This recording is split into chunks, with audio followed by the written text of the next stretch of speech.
What's up guys, Dante here. Now this is the Google Nest Hub Max.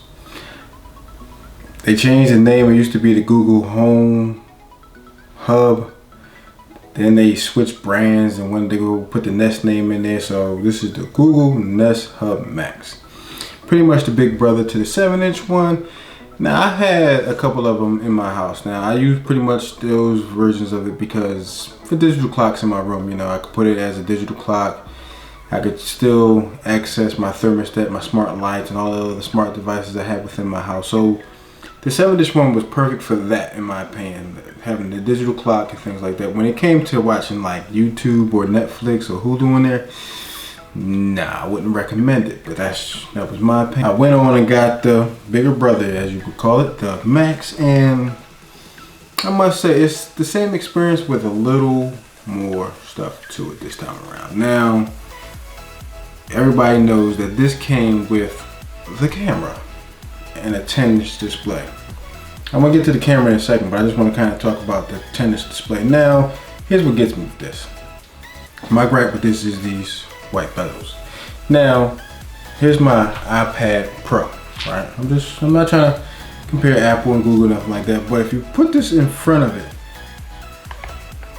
it's almost the same size, almost. This is 11-inch, this is a 10-inch table. What I would prefer, that what they should have done in my opinion, was to thin out these bezels a little bit more, make the screen closer to the edges, and make them black. That was just my opinion, my personal thing, but going to the next thing. Now the differences between this one, of course, is the 10-inch display and two tweeters that it comes with right here in the front. Now you can go on the website, you kind of see behind the scenes of the specs. Got two tweeters here and a subwoofer in the back, so you kind of have stereo sound coming from this bad boy, which ain't bad. I listen to podcasts on this, so it sounded great. Music was okay, but when I come to playing music, I always like a little sound system within my house. So that's just me. But people who do this, that listen music from, you know, they smart displays, is capable of doing that with no problem. One of the new features they added to this is the Nest Cam in the front. Now, here's my thing that kind of got me when I first got this and started playing with it. The switch on the back. Now, from the previous version, like the 7-inch one, you can switch the microphones off. That same switch on this one shuts the microphone off and the camera off. But me, I don't really trust that, in my opinion. That's just me, because I always like something to slide in front of the camera to kind of give me that assurance that, okay, it's not on. I ain't got to worry about, oh, maybe if it's on, software might get hacked. See, you don't have to worry about that when you come to having to slide it right in front of it. That's how you know for sure that this thing is nobody's watching. All they're watching is a black screen. The switch in the back turns both of them off. Here's the problem with that. Why can't you have two switches? One to switch off the microphones, one to switch off the camera. Like I said, switching off the mics is one thing, but like I said, I would prefer a slider in front of the camera. That's why I would know that the camera is not on and not working at the time. Now, the issue is when you shut off the camera with the button, the camera doesn't work. But you can go into the settings and lift up the little swipe up right here, and the swipe up will show you the camera is off. And they'll tell you the camera's off, but still, I would prefer a slider in front of the camera, because I'm not taking Google's word for that, because things can be hacked. We done heard about the Nest situation where some of their cameras got hacked and people was hacking into the thermostats and things like that. So for me, the safest bet is to have a slider in front of the camera. That's just me.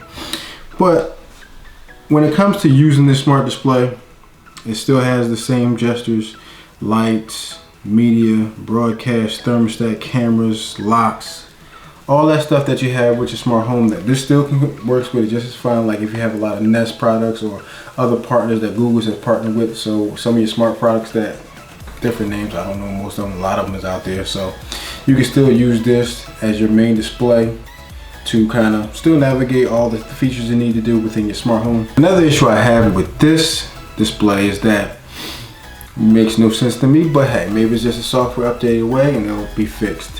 When you first set this thing up, if you have Spotify, it works with that, no problem. But it doesn't work with Netflix, it doesn't work with Hulu yet. Works with YouTube. Fine, great, but you know, Sometimes when you're in the kitchen, you working on some platters or whatever you're working on at the time.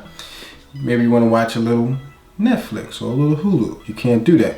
I haven't tried Vudu or what's that, Movies Anywhere, but the Netflix one is usually the main one everybody has. So for this not to have it, a little disappointing, but maybe it's just a software update away and you have all that stuff. But yes, that's one of my gripes I have with this right now. Another thing Google added with this display is that with the camera, you can kind of make these gestures where you can kind of stop and pause whatever you're watching. Now, I tried to get this to work. It worked. It took a few times to get it, but after a while, I still didn't get it right. So it has to be a certain way you do this where you stand in front of it, wave your right hand up, and it's supposed to pause it.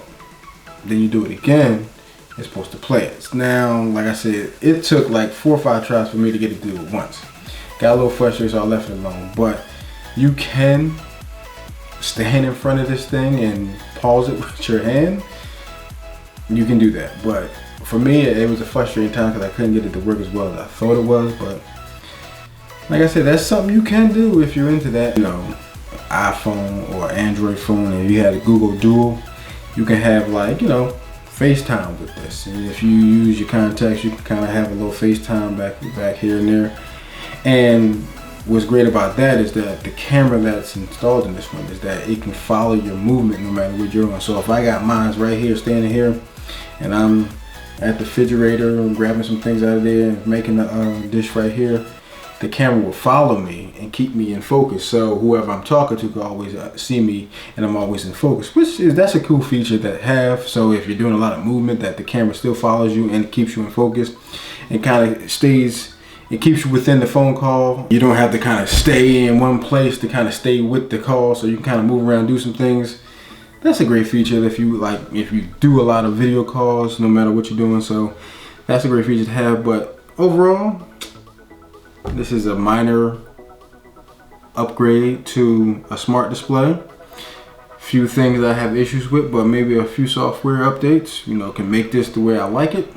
Give it some time, but right now, smart displays are becoming a big thing. You know, Amazon got theirs, you see Google got theirs, Lenovo got one.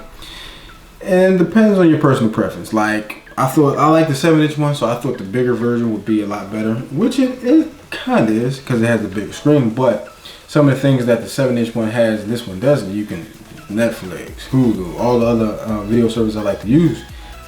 I got a bigger screen, I can't use them yet. But, you know, like I said, in the software update, it can fix all that. But I want to thank you guys for watching this video. Hit that like button, subscribe, share.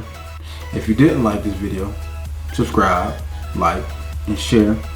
Post your comments in the comment section. Let me know what y'all think about the Google Nest Hub Max. I had to think about that for a second because I was about to say Home Hub.